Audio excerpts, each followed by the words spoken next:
Hello students. बेटा हमारे पास इसमें एक छोटा सा टॉपिक है मैग्नेटिज्म में, दैट इज़ हिस्टेरेसिस कर्व।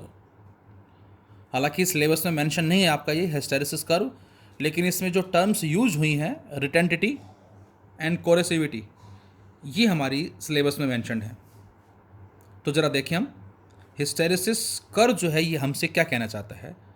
और बच्चों इस कर्व के बारे में हिस्टेरेसिस नाम के साइंटिस्ट ने बताया, और इसलिए इसके नाम से ही उसका नाम पड़ गया हिस्टेरेसिस कर्व। ये हमने एमएससी के अंदर एक्सपेरिमेंट किया था। एक पेपर लिया था हमने, लाइक राइस पेपर टाइप में जो होता है, और हमने जो हमारा इंस्ट्रूमेंट था उसके साथ कनेक्ट करके और किस तरह से हमने यहाँ पर बी और एच की वैल्यू को राइज करके चेंज करके कैसे ग्राफ प्लॉट किया था, वो हम पेंसिल के थ्रू उस पेपर पे ट्रेस करके उसको हम फाइंड आउट करते थे और फिर उसको हम प्रैक्टिकल फाइल में जो है पेस्ट करते थे। बेसिकली हिस्टेरेसिस ने जो कर्व प्लॉट किया है जिसको बी एच कर्व का नाम दिया बेटा, इसका मेन पर्पज जो है वो क्या है, सिग्निफिकेंस जो है वो क्या है, तो ये भी हम स्टडी करेंगे और वही हमें थोड़ा याद भी रखना है। तो मेन जो इसमें जो एरिया अंडर द कर्व होता है ये रिप्रेजेंट करता है energy dissipated per unit volume. Energy का जो लॉस हो रहा है यूनिट वॉल्यूम में वो कितना हो रहा है। जितना एरिया ज़्यादा होगा उतना एनर्जी का लॉस भी ज़्यादा होगा, और जितना एरिया कम होगा उतना एनर्जी का जो लॉस है वो कम होगा। तो देखिए ज़रा हिस्टेरेसिस कर्व जो है वो हमसे क्या कहना चाह रहा है। तो बच्चों ये इसका थ्योरेटिकल पॉइंट्स है। समझने के लिए हमने ले लिया लाइक ए सोलेनॉइड। हमने एक सोलेनॉइड कंसिडर किया बच्चों, और इस सोलेनॉइड के अंदर हमने क्या किया बेटा, एक मटेरियल को लोकेट कर दिया। Suppose this is a material. अब क्या होगा यदि हम यहां से करंट को इंक्रीज करते हैं, तो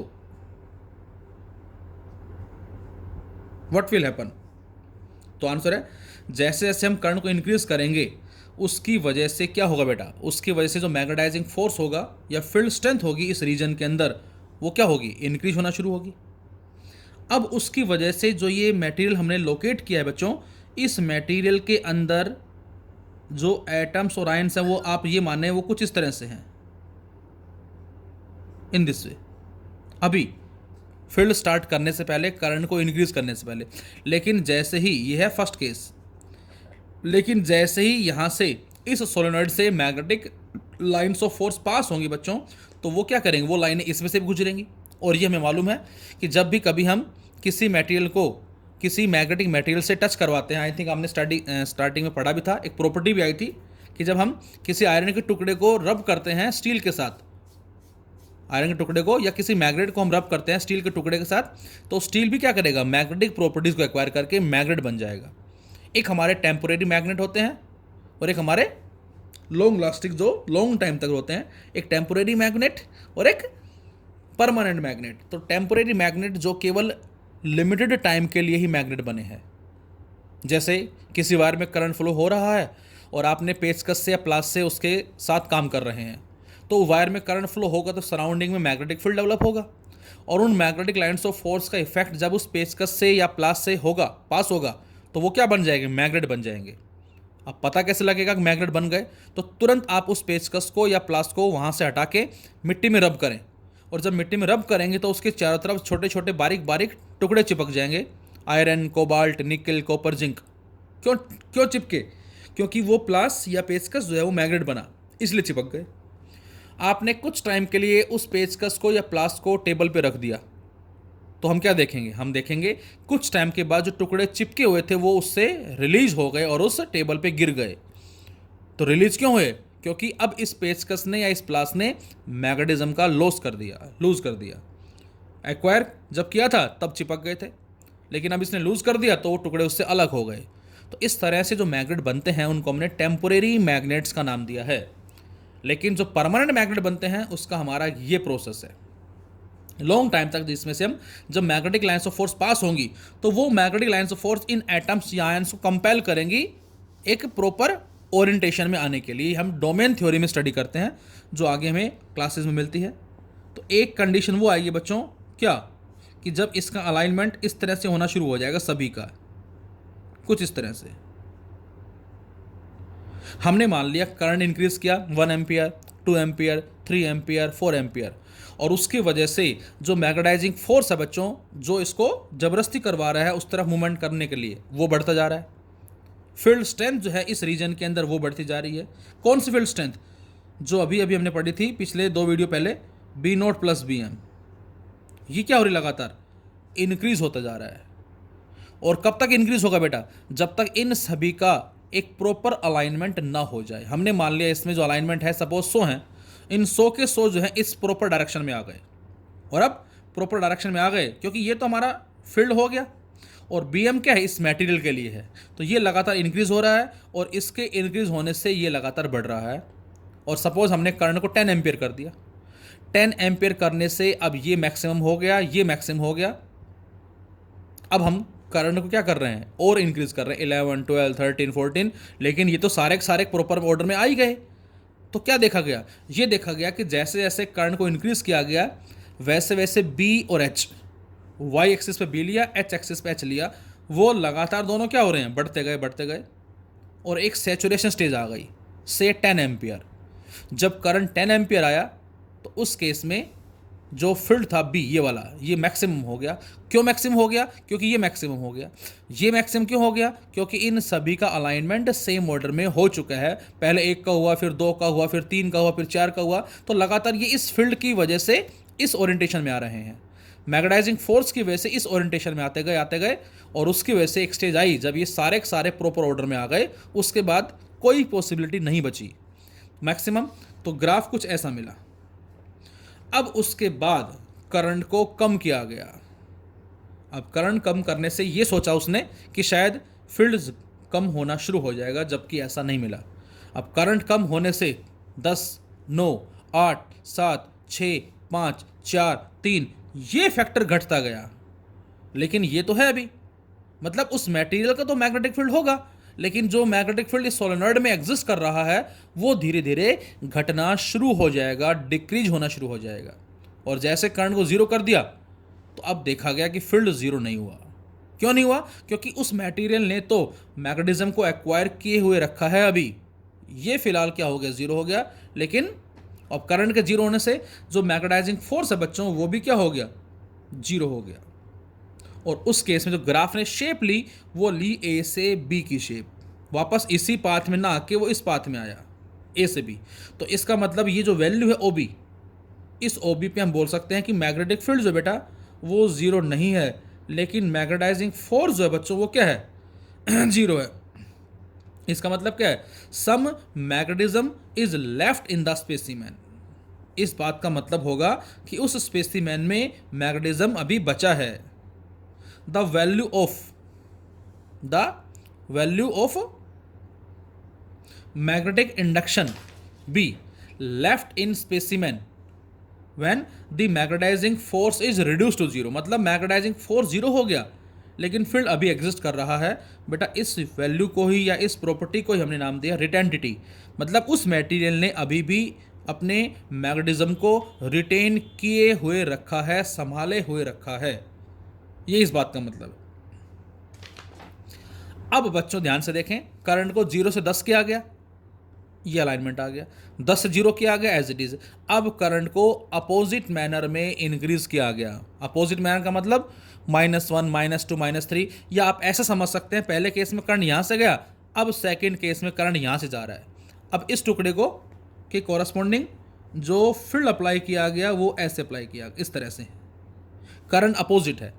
करंट अपोजिट का मतलब आप मान सकते हैं -1, -2, -3। अब आप बताएं क्या होगा?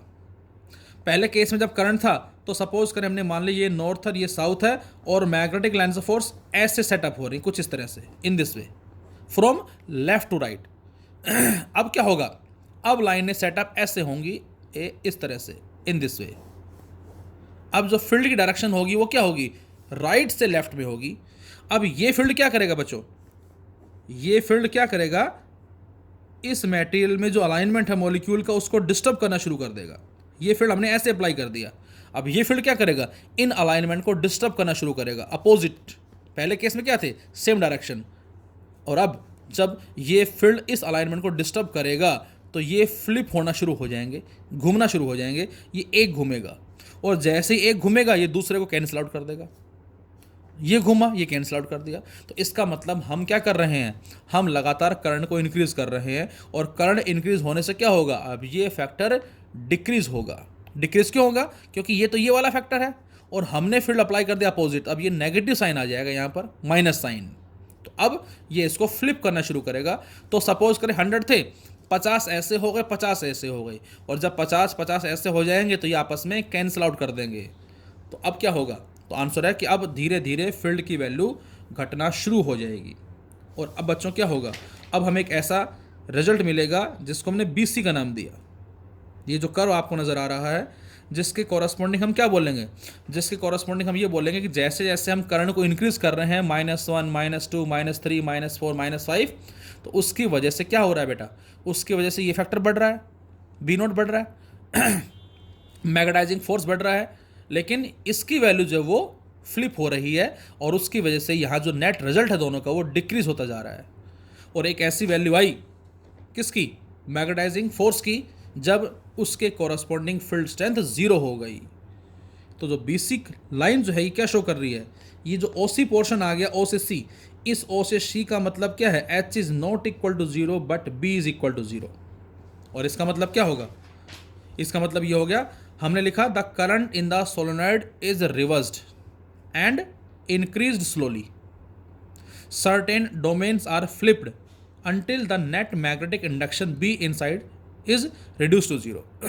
कब तक फ्लिप होंगी, जब तक वो 0 ना हो जाए। This represented by the curve BC, और इसको बेटा हमने BC से रिप्रेजेंट किया है।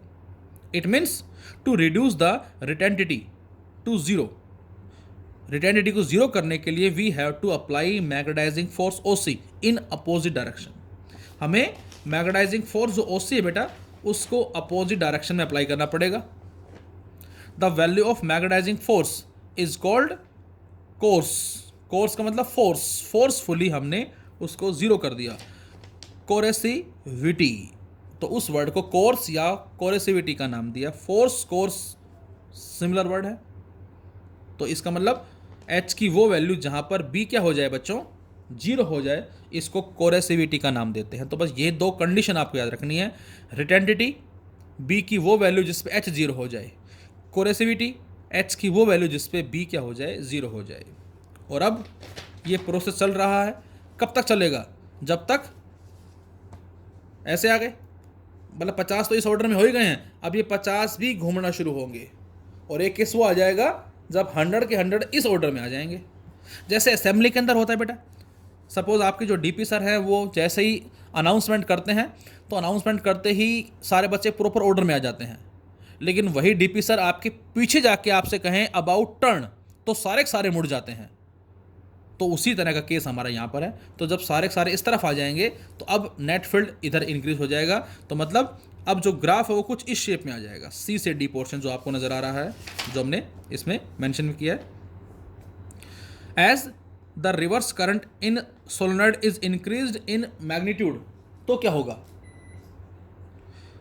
We once again obtain saturation in reverse direction. अब हमें रिवर्स डायरेक्शन में बच्चों एक सैचुरेशन स्टेज मिलेगी, दैट इज CD। और इस सैचुरेशन स्टेज का मतलब क्या है, इसका मतलब है कि अब 100 के 100 इस ऑर्डर में आ गए हैं, ये इसका मतलब हो गया। और अब हमने क्या किया, फिर से करंट को क्या कर दिया, अपोजिट करना शुरू, कम करना शुरू कर दिया, -10 तक ले गए। अब -10 से -9, -8, तो क्या देखा गया, जब वापस ले जाएंगे तो ये फैक्टर घटना शुरू होगा, लेकिन ये तो एग्जिस्ट करेगा। तो ग्राफ की शेप कुछ ऐसे आएगी, DE, और यहाँ पर फील्ड एग्जिस्ट कर रहा है H0। तो इस तरह से हमें जो रिजल्ट है वो मिलता है, we once again obtain saturation in the reverse direction at D। The variation is represented by the curve CD। इस CD कर्व जो है वो शो कर रहा है। Next, the solenoid current is reduce to DE। Current को decrease करने से अब जो ग्राफ वो DE शेप में आएगा, and reverse and increase curve EA। और उसके बाद यदि हम करते हैं तो वो हमें वापस इस शेप में मिलता है, लाइक ए स्पैरो। एक चिड़िया की जो शेप है, वो जो गर्दन जो आपको नजर आ रही है कुछ इस फॉर्म के अंदर है। अब जो मेन इस कर्व का सिग्निफिकेंस है वो क्या है, तो उससे पहले लिखें हम, the phenomena of lagging of B behind H when a specimen of magnetic material is subjected to a cycle of magnetization is known as hysteresis. तो यहाँ हिस्टेरिसिस जो वर्ड यूज किया गया इसका मतलब क्या हो गया? The phenomena of lagging of B behind H when a specimen of a magnetic material is subjected to a cycle of magnetization is called hysteresis. और बच्चों ये जो सिग्निफिकेंस की हम बात कर रहे थे, जो एरिया होगा बेटा, area under the B H curve represents the energy dissipated per unit volume. जो मैं आपसे कह रहा था कि ये रिप्रेजेंट करता है एनर्जी का डिसिपेशन जो हो रहा है, रिलीज हो रही है पर यूनिट वॉल्यूम। जितना एरिया ज़्यादा होगा उतना एनर्जी का जो लॉस है वो ज़्यादा होगा। और हमें जो हिस्टेरिसिस कर्व मिलते हैं सॉफ्ट आयरन के लिए और स्टील के लिए कुछ इस तरह से होते हैं। सॉफ्ट आयरन में एरिया कम है, मतलब एनर्जी का लॉस कम होगा। स्टील में एरिया ज़्यादा है, एनर्जी का लॉस जो है वो क्या होगा? ज़्यादा होगा। तो यहाँ से जो बी एच कर्व में हम area under the curve calculate करेंगे, B into H will be equal to B, और एच को लिख दिया बेटा हमने बी बाय म्यू। और बच्चों म्यू क्या होता है? Mu not into mu R. तो ये बन जाएगा B square mu not mu R. और ये जो डायमेंशन आप सोल्व करके देखोगे तो इसका डायमेंशन वही आएगा जो एनर्जी पर यूनिट वॉल्यूम का आता है। और इसीलिए कहा गया बच्चों क्या, कि जो एरिया है ये एनर्जी पर यूनिट वॉल्यूम को रिप्रेजेंट करता है। जिसका एरिया ज़्यादा होगा एनर्जी का लॉस ज़्यादा होगा, जिसका एरिया कम है एनर्जी का लॉस कम होगा। So this is the hysteresis loop for the soft iron and steel, which shows that the retentivity of soft iron is greater than the retentivity of steel। ये हमें ये बता रहा है कि जो आयरन है उसकी रिटेंटिटी ज़्यादा है एज कंपेयर टू स्टील। देख सकते हैं आप, रिटेंटिटी का मतलब ये टर्म, इसकी ये है और इसके लिए ये है। इस इतनी इतनी तो स्टील की है और यहाँ से यहाँ तक ये आयरन के लिए है। तो स्टील की रिटेंटिटी ज़्यादा है। सेकेंड हम कह सकते हैं soft iron is more strongly magnetized than steel. Soft iron जो बेटा ये ज़्यादा स्ट्रांगली मैग्नेटाइज हो सकता है एज कंपेयर टू स्टील। और इसके साथ साथ coercivity of soft iron is less than, ये आपको नज़र आ रही है, सॉफ्ट आयरन की इतनी है और स्टील की इतनी है। इससे क्या होगा? Coercivity of soft iron is less than that of steel. इसका मतलब क्या है? It means soft iron loses its magnetism more rapidly as compared to steel. Steel जो है के कंपैरिजन में जो आयरन है वो तुरंत अपने मैग्नेटिज्म का लॉस जल्दी करता है एज कंपेयर टू स्टील। और इसके साथ साथ हमने कहा क्या कि जो आई एच लूप में जो हमें जो इसमें बी एच लूप में जो एरिया अंडर द कर्व मिला है वो स्टील में ज़्यादा है, एनर्जी का लॉस ज़्यादा होगा, आयरन में कम होगा। और इसके आधार पर बताया गया है यूजेस ऑफ फेरोमैग्नेटिक्स। जो फेरोमैग्नेटिक मटेरियल है इसको हम कहाँ कहाँ यूज़ करते हैं? तो आंसर है first one is permanent magnet. Permanent magnet बनाने के लिए बच्चों हम इसका यूज़ करते हैं। परमानेंट मैग्नेट क्या होता है बेटा? तो आंसर है permanent magnet are the materials which retain at room temperature their ferromagnetic properties for a long time। Permanent magnet वो होते हैं बच्चों जो रूम टेम्परेचर पे भी अपनी फेरोमैग्नेटिक प्रॉपर्टीज़ को लॉन्ग टाइम तक सुरक्षित रखते हैं। और इसके लिए जो करेक्टरिस्टिक्स बताई गई है वो बताई गई है हाई रिटेंटिटी होनी चाहिए, हाई परमेबिलिटी होनी चाहिए और हाई कोरेसिविटी होनी चाहिए। तो इसके लिए स्टील को प्रेफर किया गया है। Steel is preferred for making permanent magnet, जबकि रिटेंटिटी जो है स्टील की वो स्लाइटली कम होती है as compared to soft iron. But coercivity जो स्टील की है बेटा वो आयरन से ज़्यादा होती है।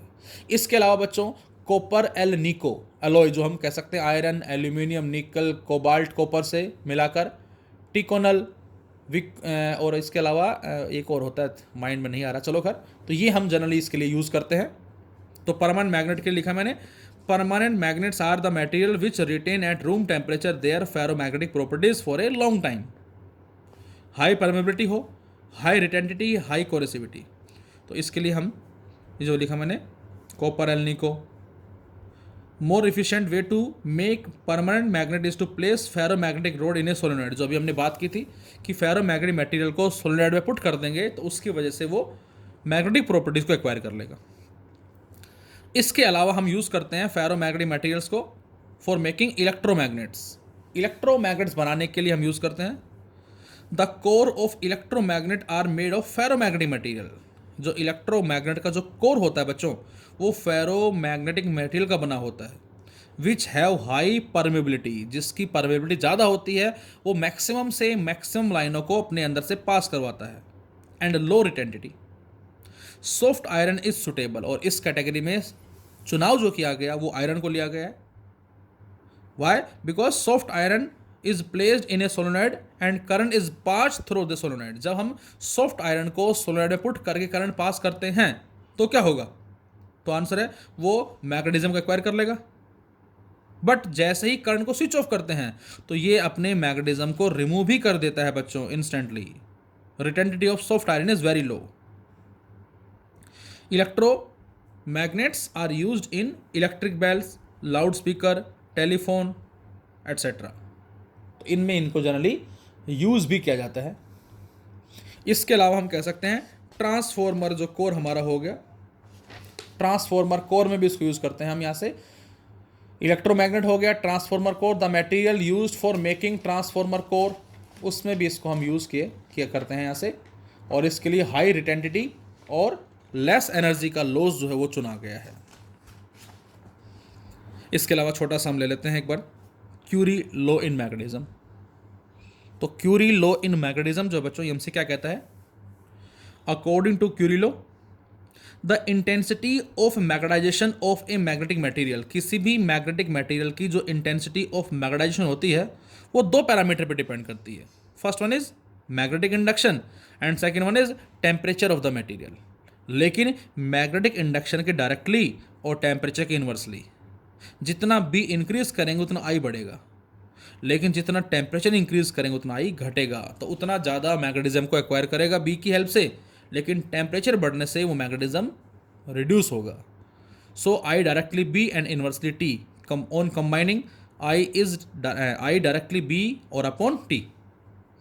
बच्चों बी जो है बेटा वो डायरेक्टली किसके होता है? एच के होता है। तो हम यहाँ से इस बी की जगह एच भी लिख सकते हैं। तो यहाँ से मिल गया I is directly proportional to H by T.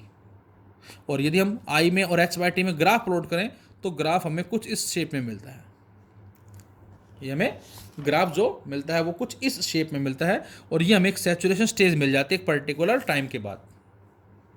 और यहाँ से यदि इस एच को हम नीचे ले आए आई के नीचे, तो ये बनता है आई बाई एच, और इस आई बाई एच को बच्चों हम साई का नाम दे सकते हैं, psi m. So this psi m is inversely proportional to T temperature. और इस डायरेक्टली को हटा के हमने कॉन्स्टेंट लगाया C, and which is known as Curie constant. So psi is inversely proportional to T. तो जितना हम मैग्नेटिज्म में टेम्परेचर को इंक्रीज करते हैं, तो मैंने बताया था कि डाया के लिए साई इंडिपेंडेंट होती है, लेकिन पैरा और फेरो के लिए डिपेंडेंट होती है।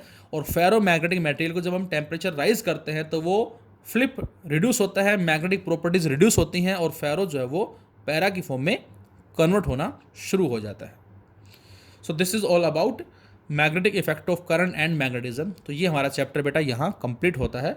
अब हम इसके क्वेश्चंस वगैरह के असाइनमेंट जो आपको सेंड करेंगे। Thank you.